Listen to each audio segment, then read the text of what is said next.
सध्या प्रशासक असलेल्या राज्यातील 29 महानगरपालिका, 290 नगरपालिका आणि नगरपंचायती, 32 जिल्हा परिषदा, राज्यातील 351 पंचायत समित्यापैकी 336 पंचायत समितीची निवडणूक होणार आहे.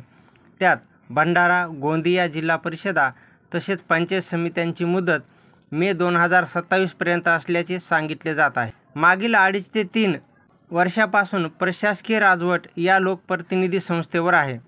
सर्वोच्च न्यायालयात 6 मे 2025 रोजी झालेल्या सुनावणीत 4 महिन्यात निवडणुका घेण्याचा आदेश दिला आहे. सर्वोच्च न्यायालयाने दिलेल्या निर्देशाप्रमाणे निवडणूक आयोगाने ओबीसी आरक्षण कायम ठेवून निवडणुका घेण्याची तयारी सुरू केली आहे. राज्य सरकारच्या वतीने लवकरच नवीन प्रभाग रचना जाहीर केली जाणार आहे. महानगरपालिकाकरिता आयुक्त तर नगरपालिका, जिल्हा परिषद, पंचायत समितीच्या प्रभाग रचना जिल्हा अधिकाऱ्यांच्या वतीने जाहीर केल्या जातील. राज्य निवडणूक आयोगाकडे 65,000 मतदान यंत्र आहेत, पण ती जास्त लागणार असल्याने केंद्रीय निवडणूक आयोगाकडून मतदान यंत्रे मागविली जाणार आहेत.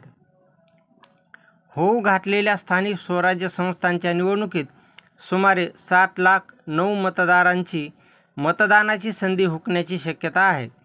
विधानसभा निवडणुकीनंतर या मतदारांनी त्यांच्या मतदानाच्या हक्काकरिता नवीन नावाची नोंदणी केली. त्यांना मतदानाच्या संधीची अपेक्षा होती, परंतु ती मिळणार नाही.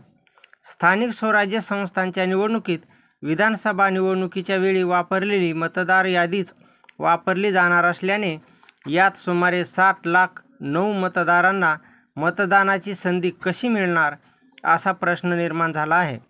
त्यात काही सुधारणा झाली तर हे सुमारे 60 लाख मतदार स्थानिक स्वराज्य संस्थेच्या निवडणुकीत मतदान करू शकतील असे बोलले जात आहे. निवडणुकीच्या अनुषंगाने कर्मचाऱ्यांचे प्रशिक्षण तसेच विविध तयारीचा समावेश निवडणूक आयोग कामाला लागला आहे.